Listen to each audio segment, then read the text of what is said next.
मंगलवार का दिन उपवास करो तो सूर्य उदय से सूर्य अस्त तक अग्नि से बनी हुई चीजें। हनुमान ज्योतिष शास्त्र में तांबे की पीतल गदा धारण करने का महत्व आया है हनुमान लेरी में, क्योंकि हनुमान जी ने दो ही चीज से कार्य किए हैं, एक तो राम का नाम से और एक गदा का प्रभाव से। गदा बड़ी काम करी। गदा किसने दी हनुमान जी को? गदा 64 माता ने 64 माता ने हनुमान जी को गदा दी है।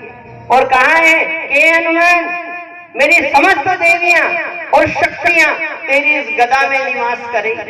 भगवती का स्वरूप है गदा। हनुमान जी सदैव कंधे पे रखते। गदा शक्ति स्वरूप है। या देवी सर्वभूतेषु भक्ति रूपेण संस्थिता, शक्ति रूपेण संस्थिता।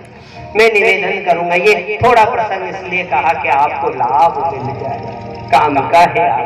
एक और बता दूं, अगर मंगलवार का व्रत कैसे करना चाहिए, नारी कर सके कि नहीं कर सके मंगलवार का व्रत, ये बताऊं आपको।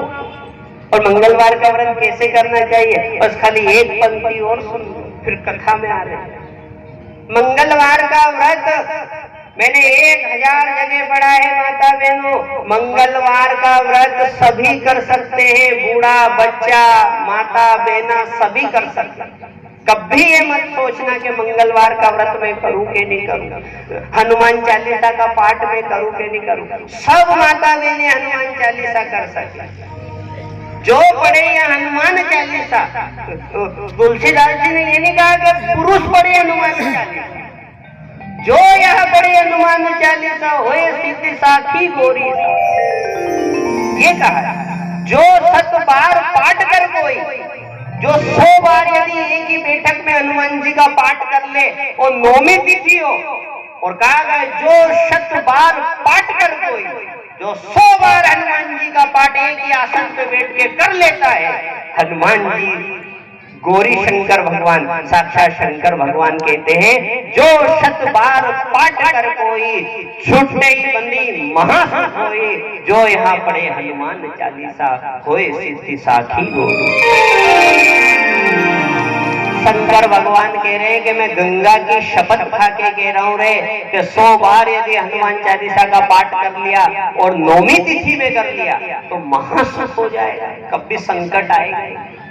ये कहा गया है। माता बहनों आप उपवास किया करो। बस मंगलवार का उपवास एक ज्योतिष शास्त्र में एक जगह आया है, इस भाव से आया है कि कैसे करना चाहिए। हनुमान जी का यदि उपवास करो तो खाली एक चीज का विशेष ध्यान रखा करो, पुरुष वर्गों से ज्यादा कहूंगा जितने भक्त सज्जन बैठे हैं, क्या कि मंगलवार का दिन उपवास करो तो सूर्य उदय से सूर्य अस्त तक अग्नि से बनी हुई चीजें नहीं खानी है, अग्नि से बनी, क्योंकि सूर्य हनुमान जी के गुरु कहे गए हैं। इसमें एक ही बात ध्यान रखना है कि अग्नि से बना हुआ, अग्नि में पका हुआ नहीं खाना है, प्राकृतिक पका हुआ खाना है।